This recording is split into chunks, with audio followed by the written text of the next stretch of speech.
Bunda, kajian hati. Yang mau tanya siapa lagi Bun? Ada Mbak Cindy di sini sebelah mana ini? Ya. Assalamualaikum warahmatullahi wabarakatuh Ustadz. Waalaikumsalam warahmatullahi wabarakatuh. Ustadz, izinkan saya bercerita terkait perjalanan hidup dan kehilangan yang saya alami. Saya seorang ibu dari 2 orang anak. Anak pertama saya lahir di tahun 2022. Seorang perempuan. Dari usia 2 tahun dia selalu pengen punya adik Ustadz. Tapi di situ saya masih tahan karena saya takut gak bisa adil jadi orang tua. Tapi pas di usia dia yang ketiga tahun, akhirnya saya sama suami sepakat buat kasih dia adik. Alasannya karena rumah kita jauh dari tetangga. Sementara usia dia semakin dewasa pasti membutuhkan teman. Akhirnya selang beberapa bulan dari situ saya hamil anak kedua. Dan terus dia tuh seneng banget Ustadz, bahagia banget, selalu diajak ngobrol gitu perut saya. Terus selalu nanya, Bunda kapan adiknya lahir? Terus tiba-tiba tanggal 2 Desember anak kedua saya lahir prematur. Dengan berat badan 1,4 kilogram, masuk NICU 36 hari. Masuk NICU 36 hari, pas pulang, diperbolehkan pulang di rumah 1 hari, tiba-tiba keadaan anak saya membiru. Dibawa lagi ke rumah sakit, masuk NICU lagi, diagnosa dokter anak saya ada kelainan jantung bawaan. Harus dirujuk ke rumah sakit yang ada spesialis jantung anaknya. Setelah itu anak saya diperbolehkan pulang dan tiba-tiba anak kedua saya ini demam Ustadz. Dia lagi sehat, dia tiba-tiba demam tinggi, diranap 3 hari, masuk ICU di hari keempat. Tiba-tiba dinyatakan sudah tidak tertolong lagi nyawanya Ustaz. Allah kasih saya ini semua karena Allah benci atau karena Allah sayang. Dan terus bagaimana Ustaz caranya saya buat menerima ini semua dengan ikhlas. Karena saya mau hidup normal lagi, saya punya anak Ustaz. Baik, izin sebelumnya. Jadi waktu beliau kembali di usia berapa? 3 tahun 8 bulan Ustaz. Berapa tahun? 3 tahun? 8 bulan, 8 bulan. Tanggal 6 Ramadan kemarin. Bulan Maret Ustaz, 6 Maret. Izin, anak yang pertama laki-laki, anak yang kedua perempuan atau gimana? Anak yang pertama perempuan, anak yang kedua laki-laki.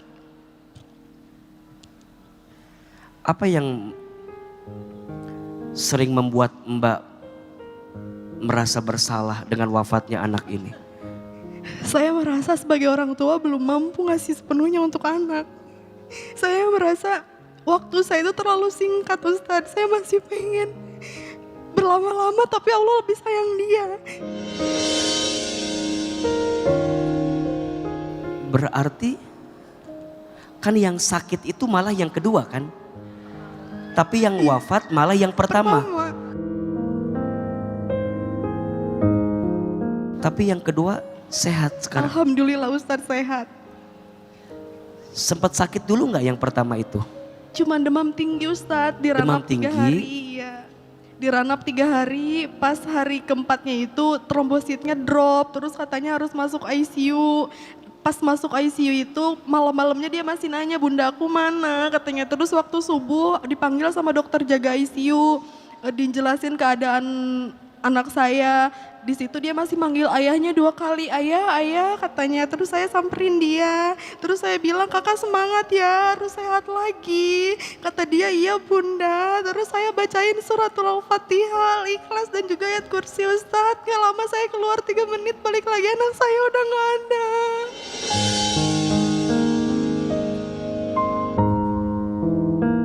Tuh anak yang kedua saya sakit, saya kan gak tega ngelihat dia keluar masuk rumah sakit sampai 3 kali masuk NICU. Di situ saya dalam hati, ya Allah gak apa-apa kalau emang mau diambil. Karena kan kasihan Ustaz ngelihat anak sekecil itu harus disuntik sana sini. Saya dalam hati bilang, gak apa-apa kalau mau diambil asal jangan anak yang pertama saya.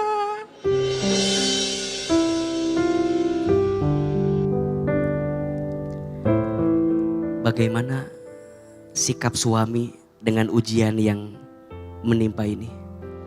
Suami menguatkan Ustadz, karena kata suami kalau kita sama-sama rapuh gimana gitu. Sementara kita kan punya anak satu lagi yang harus kita jaga katanya. Jadi rasa bersalah itu masih ada terus ya? Pasti terus selalu menghantui perasaan saya Ustadz. Temenin aku terus, jangan tinggalin aku, kita hadapin sama-sama. Makasih udah jadi suami yang baik. Maaf kalau aku jadi istri masih banyak kurangnya.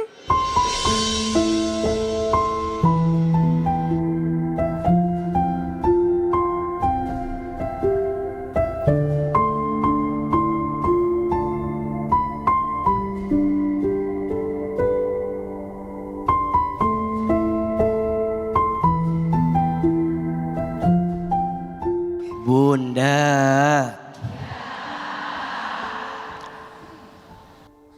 Mbak Cindy, AA ikut berduka dengan wafatnya anak yang pertama.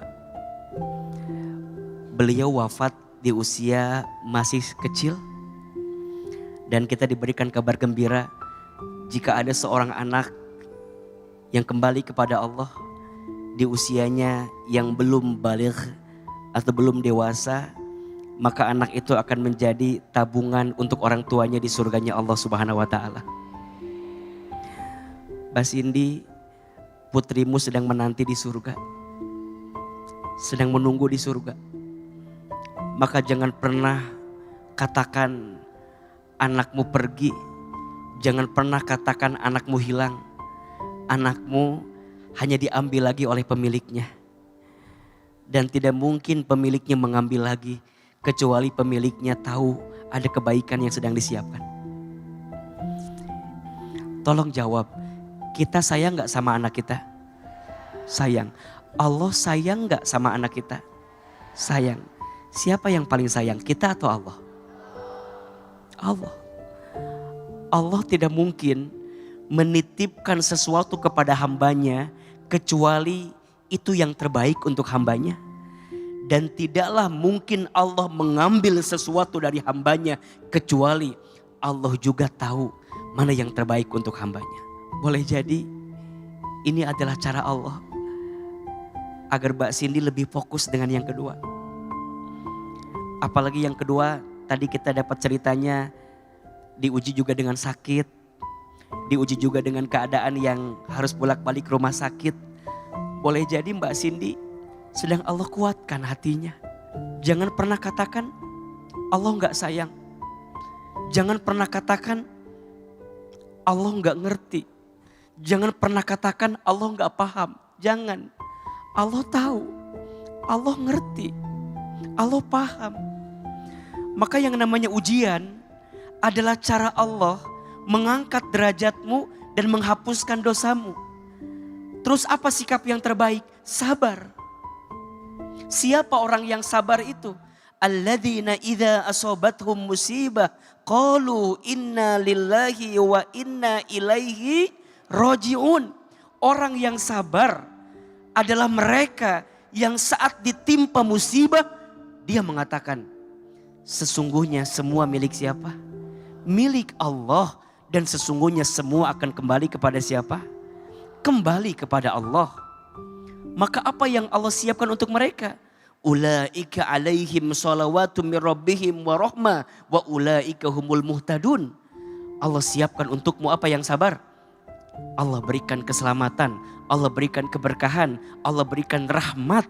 Bahkan Allah siapkan surga terbaik untuk orang yang sabar. Bicara kehilangan anak, para nabi pernah diuji juga dengan kehilangan anak. Nabi Ayub alaihissalam pernah kehilangan anaknya. Betul? Nabi Yakub alaihissalam pernah diuji juga dengan anaknya. Bahkan Nabi Muhammad SAW pun anak laki-lakinya wafat di usianya semua masih kecil.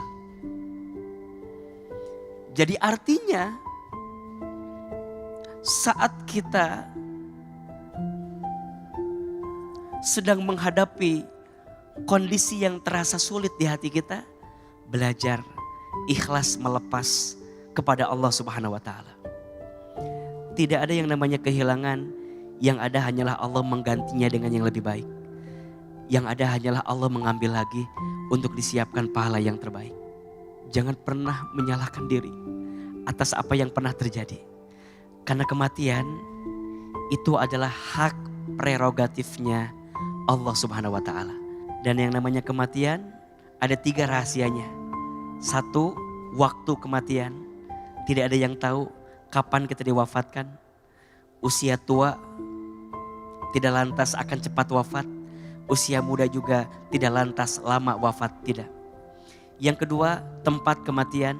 Tidak ada yang tahu di mana kita diwafatkan. Dan yang ketiga, sebab kematian.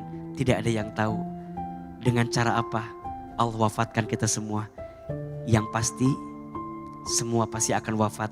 Semua pasti akan kembali. Kapanpun waktunya, dimanapun tempatnya, apapun sebabnya. Yang paling tahu siapa? Allah. Belajar menyerahkan kepada Allah. Belajar ikhlas melepas kepada Allah.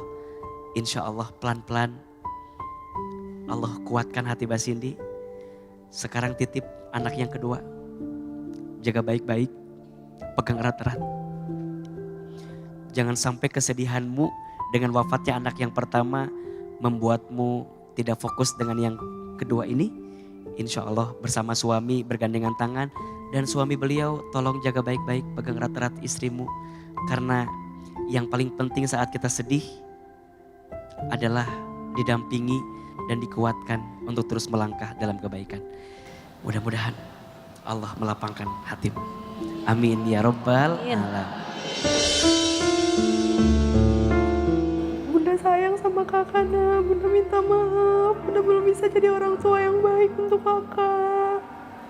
Nanti kalau waktunya udah tiba, kakak jemput Bunda di depan pintu surga ya sayangnya. Bunda kangen, Bunda rindu sama kakak.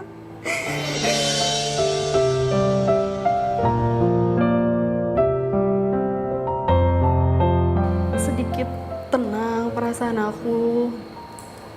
Yang tadinya aku suka menyalahkan diri aku sendiri. Tapi kan tadi Ustadz bilang jangan pernah menyalahkan diri sendiri. Pelan-pelan belajar ikhlas. Insya Allah aku lakuin walau pelan-pelan.